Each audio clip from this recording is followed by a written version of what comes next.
Good morning students, welcome back to Hindi class. Take out Hindi book, page number 91।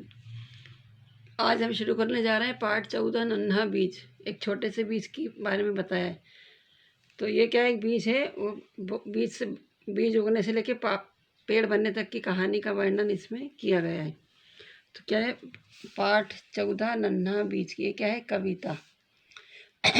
प्रस्तुत कविता के माध्यम से कवि ने एक नन्हे बीज के पेड़ बनने तक के संपूर्ण समय का विशिष्ट वर्णन किया है।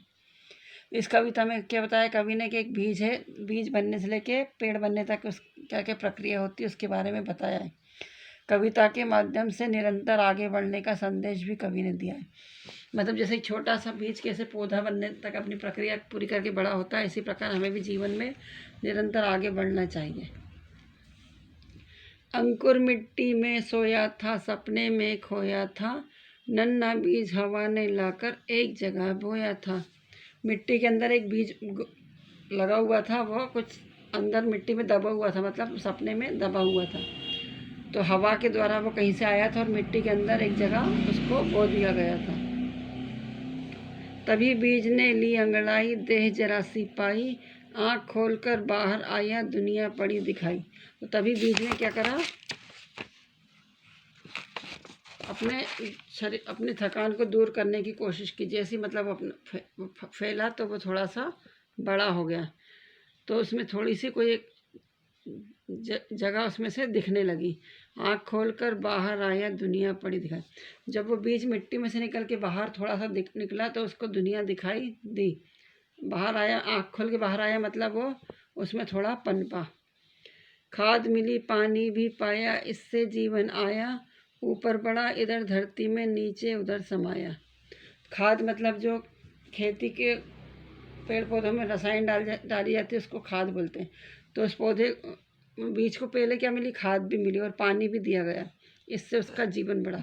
जैसे हमें अपने जीवन को चलाने के लिए भोजन की आवश्यकता होती है, ऐसे पौधों को भी भोजन की आवश्यकता होती है। तो उनको भोजन किससे मिलता है, पानी और खाद से। ऊपर बढ़ा इधर धरती में, नीचे उधर समाया। फिर वो बीज अंदर भी फैल रहा था और ऊपर बाहर की तरफ भी निकल रहा था।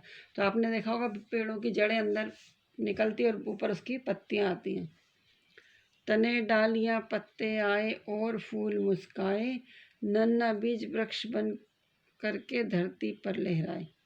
फिर वो जैसा जैसा थोड़ा थोड़ा बढ़ा तो उसमें उसकी शाखाएं आ गई, डालियां आ गई और पत्ते आ गए। आपने देखा होगा अलग अलग कोई भी पौधा बड़ा होता है तो उसमें डालियाँ निकलती, पत्ते आते हैं और उसके अंदर फूल भी आते हैं। तो जो छोटा सा बीज था वो बड़ा वृक्ष बनकर धरती पर मुस्कुराने लगा। जीता मरता रोगी होता, दुख आने पर रोता, वृक्ष सांस लेता बढ़ता है, जगता है फिर सोता। कोई व्यक्ति जब जीता मरता है तो क्या होता है, रोगी बन जाता है, फिर दुख आने पर वह रोने लगता है। और वृक्ष मतलब सांस लेता है, बढ़ता है। अगर पौधों को वायु नहीं मिलेगी तो वो नहीं बढ़ पाएंगे और वो सोया मतलब मुरझा जाएगा। रोज शाम को चिड़िया आती, सारी रात बिताती, बड़े सवेरे जाग वृक्ष पर चींची चींची गाती। अब वो जो छोटा सा बीज था वो एक बड़ा पौधा बन गया, देखो। और उस पर ऊपर चिड़िया आकर रोज शाम को बैठती थी और रात को वहीं विश्राम करती थी। और सुबह जागकर चिड़िया उसी पे बैठकर चींची चींची गाती थी। छाया आती बड़ी सुहाती, सब टोली जुट जाती, तरह तरह के खेल वृक्ष के नीचे बैठ रचाती। फिर क्या हुआ था, उसके पेड़ जब बड़ा हुआ तो उसके नीचे छाया होने लगी थी। तो सब लोग बच्चे आकर टोली बना लेते थे और इसके नीचे बैठते थे और तरह तरह के खेल वृक्ष के नीचे बैठकर खेलते थे। तो कैसे एक वृक्ष कहाँ से शुरू हुआ था, वो एक नन्हा सा बीज बना पहले, फिर उसको खाद पानी मिला तो वो थोड़ा सा बड़ा हुआ। फिर जैसे ही वो बड़ा हुआ तो उसमें फल आए और पत्तियाँ और तने आए, तो उसने और विशाल रूप ले लिया, तो एक बड़ा वृक्ष बन गया वो। फिर बड़ा वृक्ष बना तो उस पर चिड़ियाँ आकर रात अपनी बिताने लगी थी और सुबह उठकर चिड़ियाँ जागकर उसके ऊपर बैठकर चींची चींची गाना गाती थी। और छोटे छोटे जो नन्हे मुन्ने बच्चे थे वो टोली झुंड बनाकर आते थे और इसके नीचे बैठना सबको अच्छा लगता था इकट्ठे होकर। और उस वृक्ष के नीचे बैठकर वो तरह तरह के खेल खेलते थे। जैसे एक बीज अपने आप को आगे संसार में बढ़ाता है, ऐसे हमें भी अपने जीवन में छोटी छोटी बातों को अपनाते हुए आगे तरक्की करना चाहिए, जिससे हम सफलता हासिल कर सकते। जैसे एक बीज कैसा वृक्ष का रूप हासिल कर लिया, ऐसे एक मनुष्य भी पहले छोटा होता है, फिर बड़ा युवा बनता है, फिर वृद्ध होता है, ऐसे वो अपना रूप परिवर्तित करता जाता है।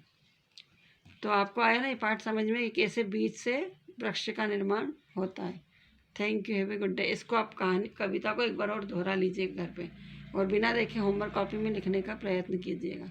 Thank you, have a good day.